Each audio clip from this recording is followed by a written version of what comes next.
Hello and welcome back to the JJ Think Tank. I've got a bit more time today, so I want to create another video. And this time I chose the topic One Flew Over the Cuckoo's Nest. This will be the topic of my video. So this is a famous film based on Ken Casey's book, One Flew Over the Cuckoo's Nest. And it has achieved a legendary status because it really goes into the idea of mental health, how mental health is perceived, who defines mental health, and whether those who are supposedly ill or labelled mentally unwell are, quote unquote, yes, are actually the healthy ones, yes, the more human individuals, yes. So my view is you have probably watched the film or read the book. I haven't read the book. I've got it on my radar, but I've watched the film a couple of times in my life. The first time when I was very young, with my whole family at home, I remember, in the living room. And then the second time, not too long ago, I believe. My memory doesn't serve me well sometimes. Perhaps 5 years ago? Something like this. And in this film, the main character, Randle McMurphy, an Anglo-Irish American, he lies about his mental health, yes? He pretends he's mentally ill because he doesn't want to work. So he gets hospitalized because he would rather be hospitalized than work a shocking, boring, monotone job, yes? And in this setting, he inspires all the inmates to find their personal freedom and to notice that, in fact, there's nothing much wrong with them, yes? They're not really mentally ill. Perhaps they are a bit handicapped, but they are not in such a bad situation as they make out themselves to be, yes? So he really is this, Randle McMurphy, he really is this Christ-like character. He's got some anti-hero properties and traits, but he has this Christ-like persona where he comes in and he creates a bit of chaos, but he also brings a lot of freedom, yes? And near the end of the film, obviously, we see the Indian American running off, yes, and the Indian American, he also lied about his mental health, yes. He pretended that he was mute in order to avoid work and spend his days in the hospital, yes. The other main character in the film is the evil Nurse Ratched. And on first viewing, on the surface level, perhaps she is the quote-unquote mentally healthy one, yes? So she's very orderly, she introduces a lot of discipline into the environment. But at the same time, she's quite abusive, and she abuses her power to the detriment of the inmates. And this is what Randle McMurphy notices. He notices the evil nature of the woman and tries to fight against it.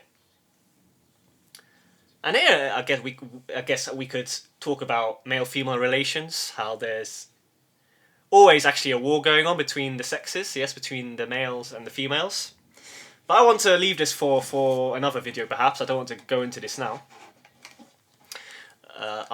Yes, so to continue, I'd like to read parts of my article and perhaps expand on on this film. Yes. So here's a couple of famous lines from the film. I'm in this place because that's the way I planned it, pure and simple, because it's a better place than a work farm. And then the second famous line is, all I know is this, nobody's very big in the first place, and it looks to me like everyone spends their whole life tearing everybody else down. Now this is true. There's so much hate in the world now. I mean, so much hate, really. The amount of hate I get on Twitter, on YouTube when I post a comment, literally full of hate. The world is full of hate. There's no love. It's a shame, really, because obviously we need to expand our hearts, show more love. Obviously, I'm a sinner as well. I've shown a lot of hate, so I'm not the Jesus here, not the Jesus figure here, holier than thou. Of course not. But I'm just observing. Yes, the cultural process is taking place. Yes, and yes. So I was talking about this quote from the film. Yes, this line that Randle McMurphy famously uttered during the film. Ultimately, we all lose out when we try to bring other people down, when we're jealous, when we're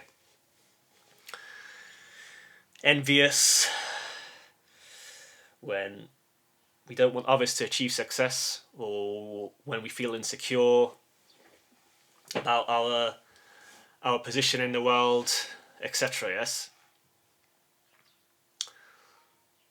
And yes, this film is brilliant. The character of Randle McMurphy is amazing, and the film dives into many complex issues. Yes, about psychiatry, about psychology, who defines who a healthy person is.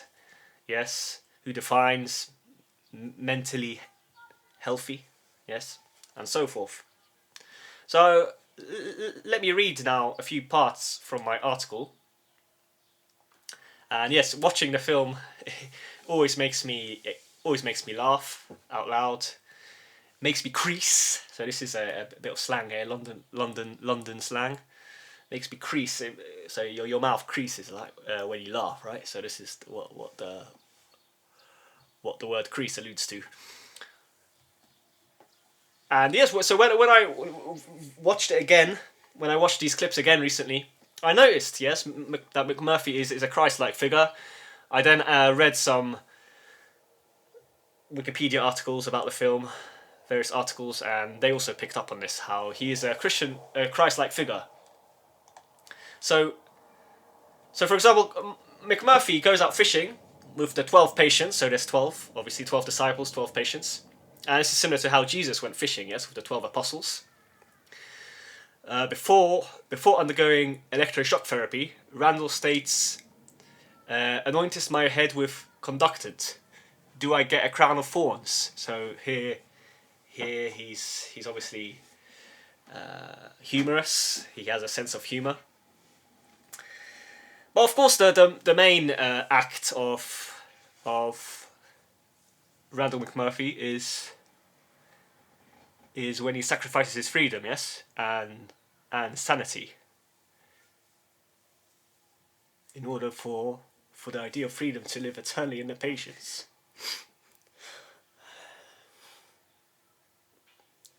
Don't know why I'm crying, to be honest. Yeah.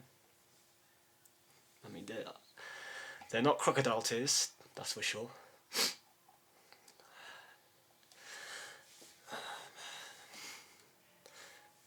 Yeah, so anyway, moving on.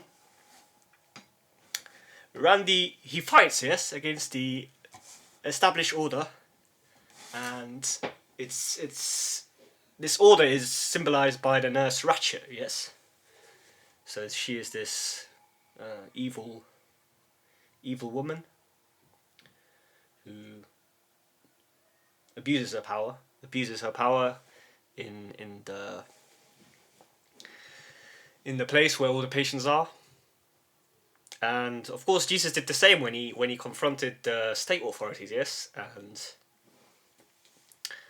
and the Pharisees, yes, the rabbis. So here's another similarity, yes, between Randle McMurphy and Jesus. And here I added my own comment. So I think there's another dimension to the film and how it kind of relates to our modern life. In that his fight is a symbolic one between the feminine and the masculine. So the Nurse Ratched, she's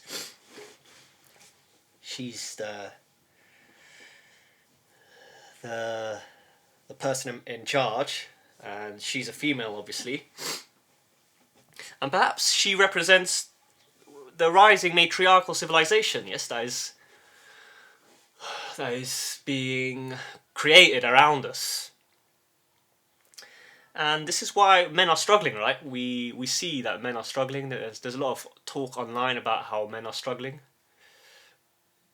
And this is just my thought. Well, when I watched the film again and I watched some of the clips, made me think of this, yes. So definitely, yeah, long live the spirit of Randy. The last thing I'd like to mention is Randle McMurphy's kind of double identity. So I read up online about him, and I believe he's Irish and English. So he's part of the villains wiki apparently, but he's also part of the anti-hero Wikipedia, yes. But let me just check here. Mischievous criminal, murder. Inspires the patients to escape the ward. Attempted murder, jailbreak by proxy, abuse of power, destruction of property, carjacking, assault and battery, trespassing, gambling, such. So obviously he goes a bit too far. We shouldn't be doing this, right? But he has positive traits, right? And so this is why we should classify him as an anti-hero. Similar to the Joker, yes? So the Joker, he's also kind of an anti-hero type. But, wait. Oh, well, see, he's on the Heroes Wiki as well. So, he's not evil.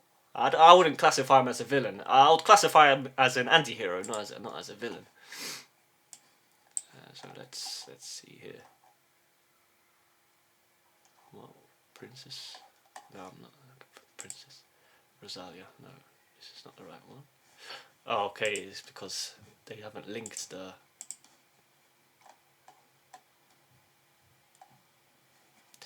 Let's just go on a Wikipedia page then, maybe here.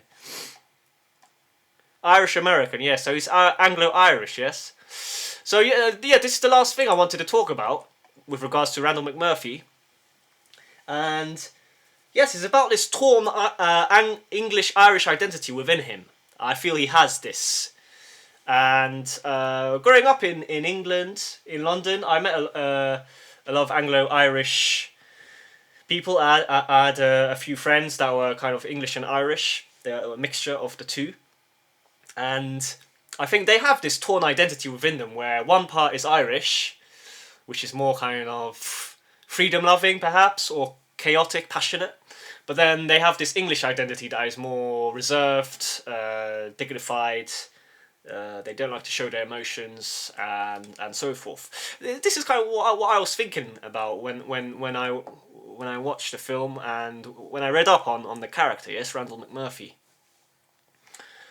So here we have him with the beanie hat. I think it's called a beanie hat.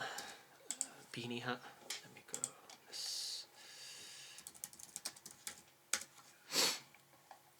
Beanie hat, yeah. So he's got the beanie hat on him. And yes, that's the end. That's the end of my video for today. I hope you enjoyed the video. I hope you found out something interesting. And it's a brilliant novel. Well, I haven't read the novel, but I'm sure it's a brilliant novel as well. It's a brilliant film. If anyone hasn't watched it, I recommend you to watch it, because it questions our underlying presuppositions and assumptions about what it means really to be mentally healthy. Because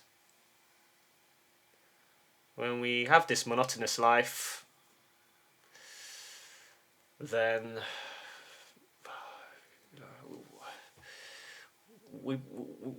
we change. We're not human anymore, right? We turn into robots, into cyborgs. I think that there's this process occurring now where a lot of people, they're not human anymore, right? They're cyborgs. They're like cyborgs. This is my personal observation. Yes. So yeah, that's the end of the video. Don't forget to like and subscribe if you enjoyed it, and I'll see you on the next one. Thank you for listening.